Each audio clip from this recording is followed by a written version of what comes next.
Welcome, for those of you that are new to this bake along. Welcome. Glad to have you here. I've been doing this since we kind of moved to this virtual format. The world moved to this virtual format, and it's been a really fun thing for my school community, and I wanted to open it up. So this summer, there will be a whole series, not just with me, with other bakers as well. Today, we're going to be making a strawberry or other fruit shortcake. I say other fruit shortcake because obviously me and my family are going to be eating the stuff that I bake here. My dad hates strawberries, so I like using other fruits, okay? But if you just want to use strawberries, keep it traditional, you go ahead, you do you. I am going to be using mixed fruit. All right, so I actually have my mixed fruit here in my bowl. And for those who maybe entered in before, you are going to start preheating your oven to 425. Okay, so if you haven't done that yet, 425 on your oven. So I have a big old bowl of fruit here. Now in the recipe, I said 6 or 7 cups of strawberries. It's really going to change depending on what fruit you use, right? A strawberry tends to be bigger than a blueberry. But because the fruit is something that's going to come at the very end, it's when you're plating everything, putting everything together versus being baked in, you can use as much or as little fruit as you kind of want or that you have. I had a big bag of frozen mixed berries sitting in our freezer taking up space. So I just dumped that whole entire thing of mixed berries into this bowl. It is probably more than 6 or 7 cups, and that's okay. If I have extra, I can always use it for something else later on. Notice I did say frozen. So we are in summer months, which means fresh fruit is all over the place, especially your berries. But if you don't have fresh fruit, if all you have is frozen, that works too in this case. You just want to make sure to thaw it out. If you are just taking your fruit out of the freezer right now, you can take it out of the bag, put it in a bowl, and run it under warm or room temperature water for a little bit, just to like try to break it up and get all the frozen bits, all the ice, one would call it, out of the mix. Okay, if you're using fresh fruit, you want to wash that fruit and slice it up. You can slice it up in a whole different ways. Okay, if you're using strawberries, you can slice it into thin slices, into quarters, whatever you think will look prettiest at the end. Okay, so you're going to take your fruit, slice it up, wash it, slice it up, stick it in a bowl. And then what we're going to do is we're going to take a 1/4 cup of sugar. Right, so I have just a bowl of sugar that I put in here. I have my 1/4 cup measuring. And I'm just going to take a 1/4 of a cup and sprinkle it over my fruit. And just again, as a reminder for those who are new, if you have any questions at any point, you can pop it in the chat. I'm monitoring it as we go, or feel free to just, speak up. All right, so I'm going to sprinkle this sugar on my berries, and I'm going to grab a spatula, and I'm just going to give that a little bit of a stir. All right, you want the sugar to just coat all of your fruit. Now at this point, you can taste it. You can see if you want your fruit to be a little sweeter. You can always add a little bit more sugar. Remember, less is more. You can always add more. Can't really take away. All right, so I'm just going to mix this up. I'm going to give a little bit of a taste. Keep in mind there's also going to be whipped cream, which is sweetened, and also your sweetened dough for the biscuit will also be kind of put all together, so you have to imagine all the flavors together. Let's see. I really like that. That's quite nice. That is quite nice. Once your sugar is mixed in, we're actually going to let this sit. We're going to put it away.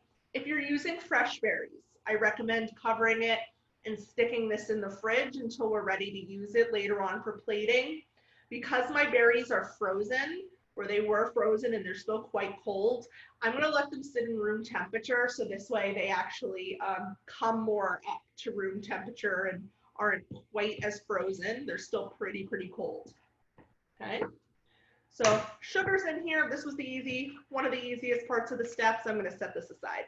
I got a separate bowl here.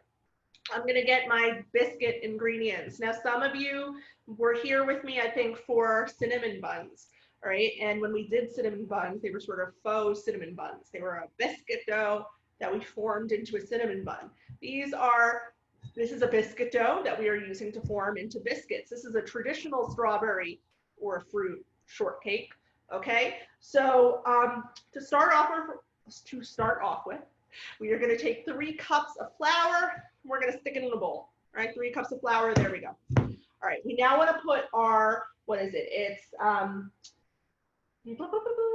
this is why I keep my recipe in front of here. 2 tablespoons of baking powder. Okay, 2 tablespoons of baking powder, 1 teaspoon of salt in this bowl. Okay, no wet ingredients yet, just those dry ingredients. Okay, so I have my stuff pre-measured. I'm just going to sprinkle it in. Now, in this recipe, it does say, if you look, all right, it asks for a cup of buttermilk. I wanted to show you all this product if you've never heard of it. Okay, so this is I thought I had a cut on my hand, it was just squished blueberry. This is a really cool product. It's a dried powdered buttermilk. Okay, I really like having this in my fridge. When you open it up, it does have to be refrigerated because it does last longer than a traditional, gallon or pint of buttermilk.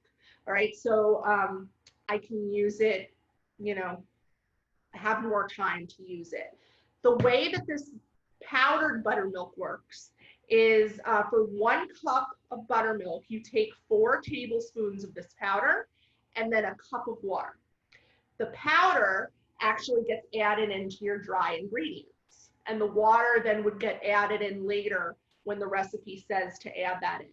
So I've added in 4 tablespoons of this powdered buttermilk into my dry ingredients. If you're using regular buttermilk or the substitute of the milk and vinegar, hold off on adding that in quite yet. All right, I'll get to that substitute in a bit. All right, but I just wanted to tell you guys what this was. Okay, so we have our dry ingredients.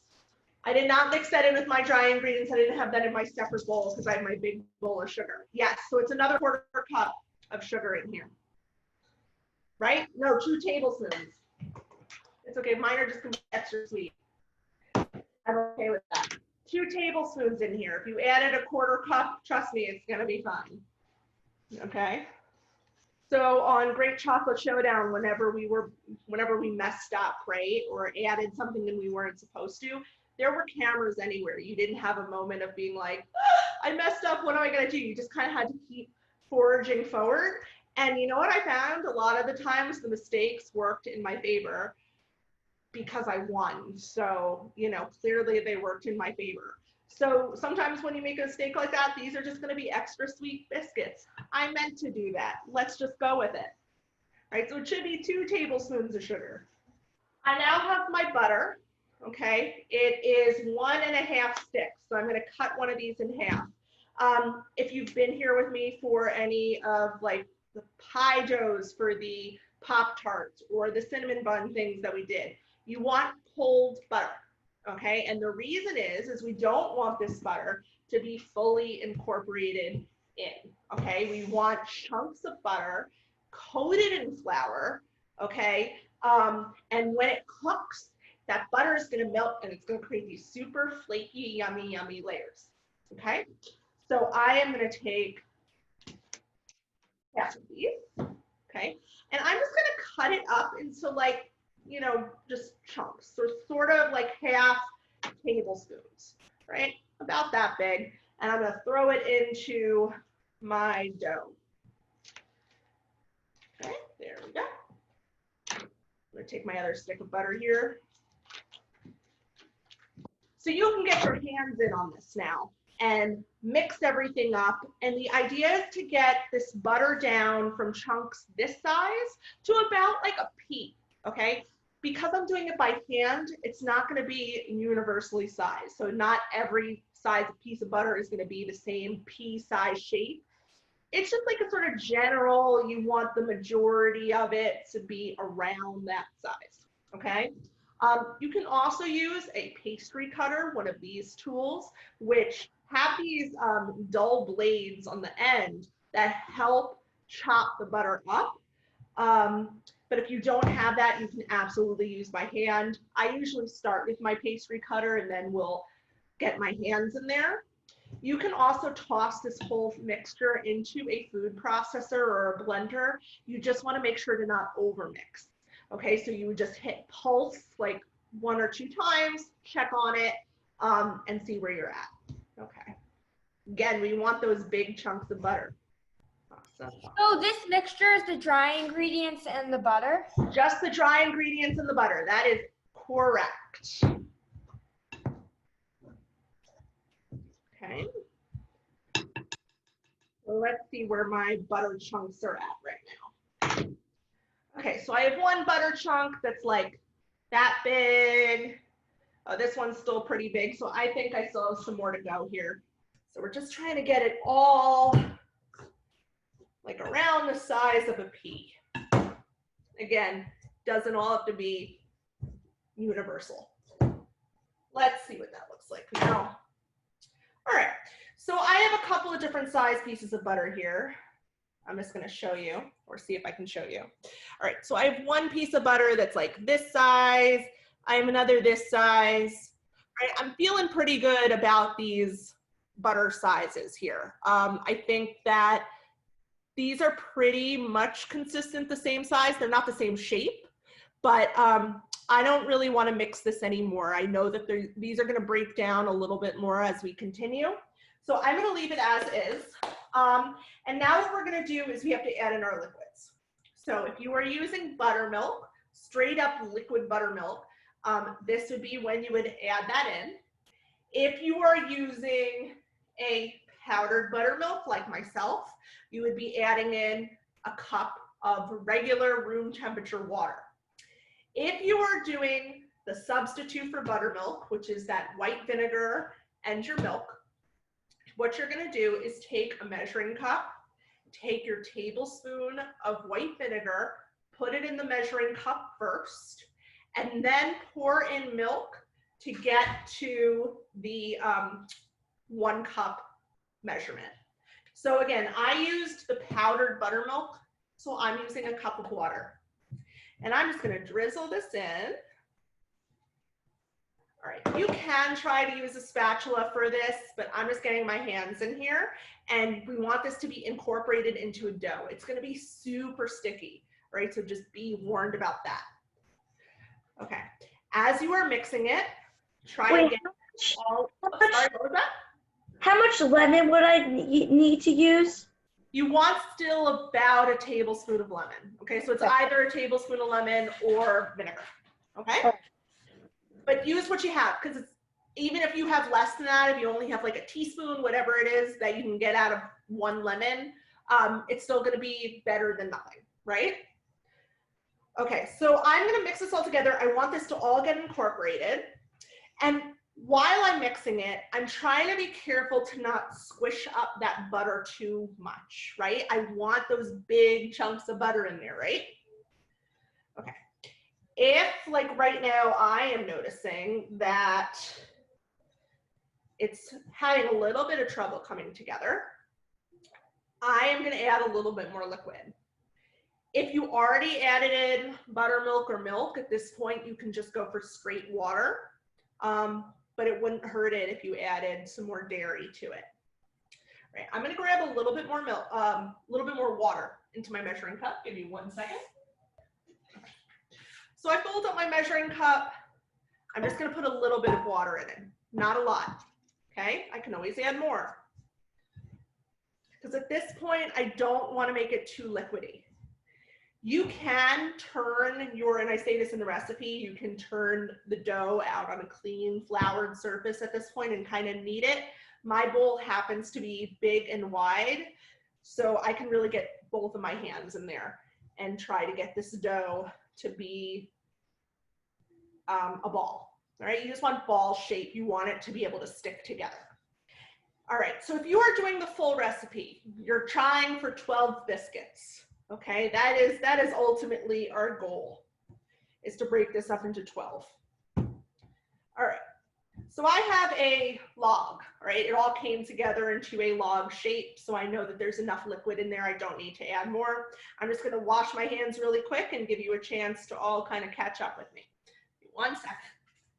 All right, I am gonna take a baking sheet and take parchment paper or slip mat like I have, all right, and put it on my pan just to line it. If you don't have parchment paper, if you don't have a slip mat, you can just grease it with some butter and sprinkled some flour on there, okay, and then you should be all set.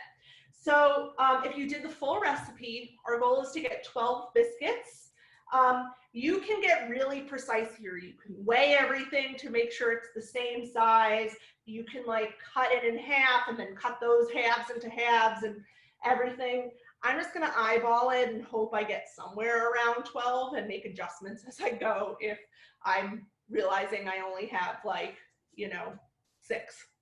All right, if you have like 10 out of the whole batch, close enough. All right, so I'm just gonna take a ball of dough, I'm gonna roll it up, and then I wanna flatten it a little bit, okay? It's not gonna be a perfect circle, okay? It's got nice little bumps and lumps, that's okay, all right? But circle-ish, we don't want it flat as a pancake, okay? So you can see how mine is still pretty thick. And now you just want to make sure that all of the rest of the biscuits are around the same size. So that first one is going to be your litmus for how big the other ones are going to be. Okay, it doesn't matter if you have less than 12, more than 12, if you have tiny ones, as long as they're around the same size. Okay, because then the baking time at least is going to be even. Now, I did have a question in the very beginning before we officially got started about baking times on this. If you have the full 12 biscuits, okay, so the size of all of your biscuits are consistent enough to get the 12, okay? You are gonna be baking this for about 15 minutes. Now, think about it. If we had less biscuits, so we still did the full recipe, but when we laid them all out, we only ended up with 5. That means we have big biscuits. And that's okay, but that means the baking time, you might need to increase it, okay? The oven temperature can probably still stay the same, but you would need to increase the baking time, okay? So that's if you're using the same amount of mix, but you're ending up with less than 12 biscuits, okay? If you're doing really mini biscuits, little tiny ones, and you get a lot more than 12, then you're gonna need to decrease the baking time. So maybe trying for, you know, 5 or 6 minutes, checking on them, seeing how they are, and going then adding a minute or 2, okay? So let's keep going with these. So if we're having, I have 6. If we're all around the same size. if we're I have a having, question, yeah, Maya. if we're having the recipe, should we just have 6 then? You should just have 6. Yeah. Okay. Mhm. And it's the same. It's gonna remain the same as if you had 12 because you only have half of the batter. Does that make sense? But is it the same baking time? Like, Same baking time, yeah. So because you have less batter, right? So you have less batter, you're gonna end up with less biscuits, but the baking time is still the same as if you had the full 12, right? If you were making the full amount of batter and you only ended up with 6 biscuits, that's when you would need to increase the baking time. I have like 1 biscuit here that's definitely a little bit smaller than the rest, but I'm just gonna keep going. So I think I'm getting my full 12, so that's exciting. I do have some extra batter in here. I'm gonna kind of take 1 back off my tray and make it a little bigger because it was definitely a little shrimpy compared to the other ones. I think my oven is preheated, so I'm ready to go into the oven. I want to put some either an egg wash or heavy cream, up to you. I said on the recipe heavy cream. I think I'm gonna do an egg wash, but it's whatever you have on hand. If you are using heavy cream, you're gonna pour some heavy cream into a little cup, a little bowl, and either with a finger or a pastry brush, you're just gonna brush the tops of the biscuits so they're coated, and that's gonna help get them nice and golden brown. I am gonna use an egg for mine. All right, so it's the full egg, and you're just gonna whisk it up. break down the egg yolk, get it nice and blended up. Try not to get it everywhere. Right, and then your pastry brush. And just again, we're brushing the tops. This is just gonna get nice and golden brown and picture perfect. Get these all nice and coated. And then we are gonna be popping this in the oven for 15 minutes. All right, you start with 15 minutes and then we can check on it after that and see where they're at. Hopefully they should be nice and golden brown. That's what we are looking for. Could I use a fork instead of the pastry? You can use a fork, you can use a finger, whatever is easiest to apply your wash, okay? Whatever's easiest. All right, I'm gonna go pop this into the oven.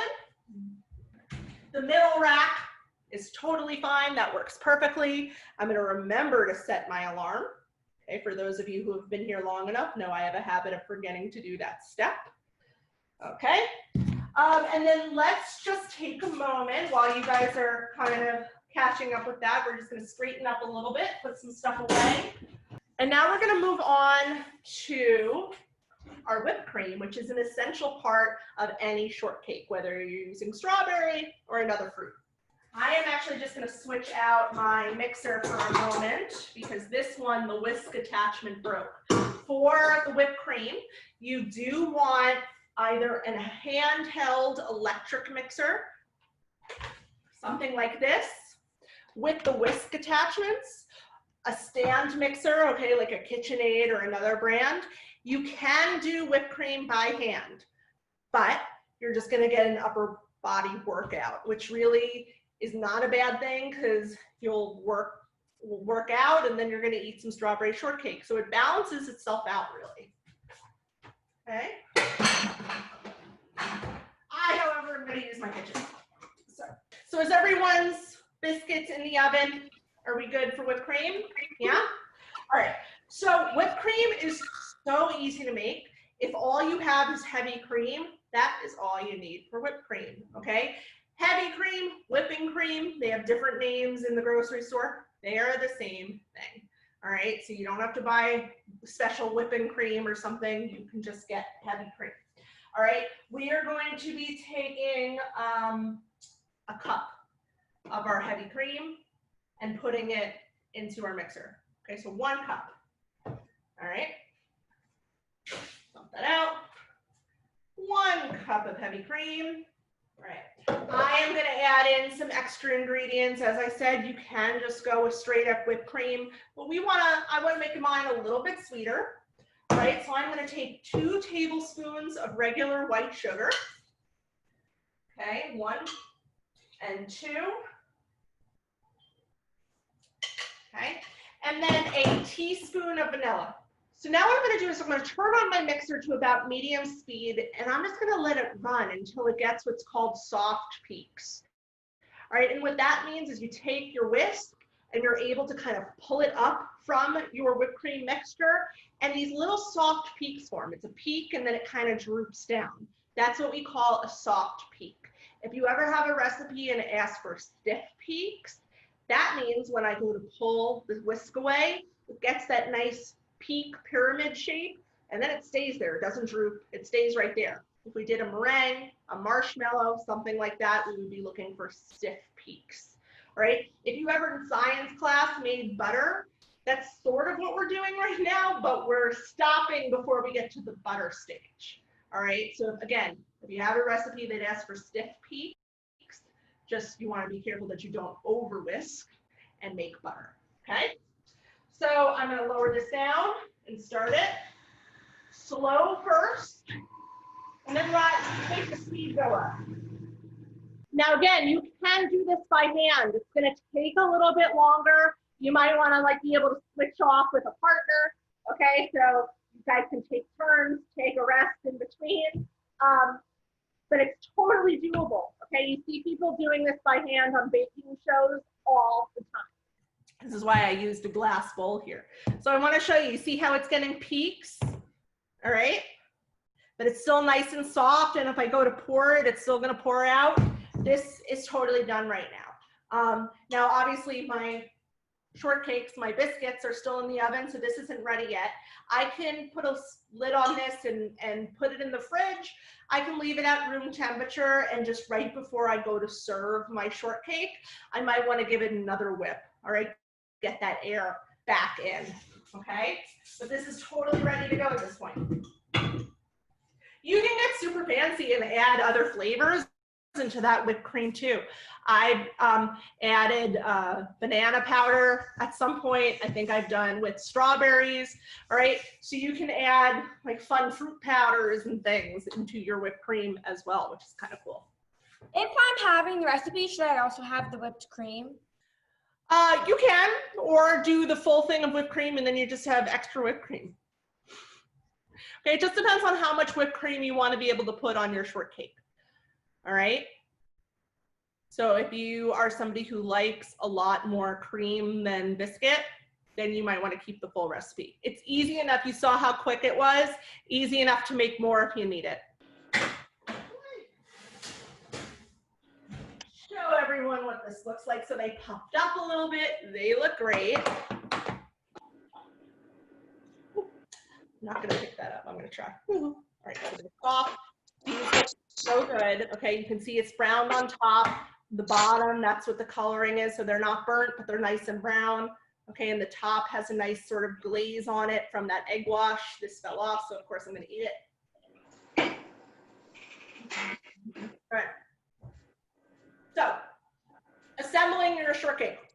Technically, you're going to want these to cool first, because right now, when we go to assemble it, as soon as we put the whipped cream onto this, it's going to melt. But I really want to eat one, so I'm just going to go ahead and do it anyway. All right. So to assemble, the typical to assemble a shortcake, you take your biscuit, you cut it in half. You can't see me, yeah. So we're going to cut it in half. These are still hot, so they're crumbly. All right. You have a half on your plate. You can, have the other half on there as well, or you can kind of stack them. I'm going to keep these crumbles actually for later. You're going to take your whipped cream. I'm going to just give it another little whip. Okay, and put a scoop, a dollop on your shortcake. All right, now I'm going to take my other half. Oh, I forgot my fruit. Okay, take your fruit for the fruit shortcake. And you're going to put some on, okay? So you can decide how you want to put it. I'm going to try to put it on a little nice, right? Now you might notice as you kind of stir your fruit and go to scoop it, that some of the liquid for that fruit, the juices, has pooled on the bottom, right? That's partially because the sugar has helped bring those juices out. I'm going to use those juices. Okay, so I'm going to try placing this pretty nicely as I can. All right, and then you're going to take the top, or whatever's left of the top of your biscuit, and place it. Okay, place it on top. Take a little bit more whipped cream. You can put another scoop of whipped cream on top if you would like. Okay, and then I'm going to take some of my juices. Here, I'm going to clean the plate a little bit. Take some of the juice and use it to just kind of like make a little swoosh, okay, around the plate. Take my little crummy bits, put that in there, and a little bit more whipped cream just right on top. So let's see how this all comes together. If you're not having a huge gathering, which none of us are at the moment, right? And you have these 12 biscuits, you have all your fruit, you have your whipped cream. To save this for later, to eat it over a bunch of nights. The biscuits don't have to be refrigerated. You can wait for them to cool completely, stick them in a piece of Tupperware, Ziploc bag, just leave them on your counter. They'll be fine, okay? The whipped cream and the berries, you're gonna wanna put in separate Tupperware containers and put them in the fridge. And just as you want a shortcake, slice up your biscuit, take a scoop of whipped cream, take a scoop of berries, put it on a plate or in a bowl, and then you're good to go, and you have dessert for however, many nights 12 strawberry shortcakes are gonna last you. All right. I hope you guys all had fun this afternoon with me. I love that now you guys get dessert with lunch. Okay, who doesn't love that? All right, so I hope you guys had fun. Please send me pictures of what you did. If you post it online, tag me. Okay, I want to see your beautiful plating designs for your shortcakes. Okay, and I hope you had fun.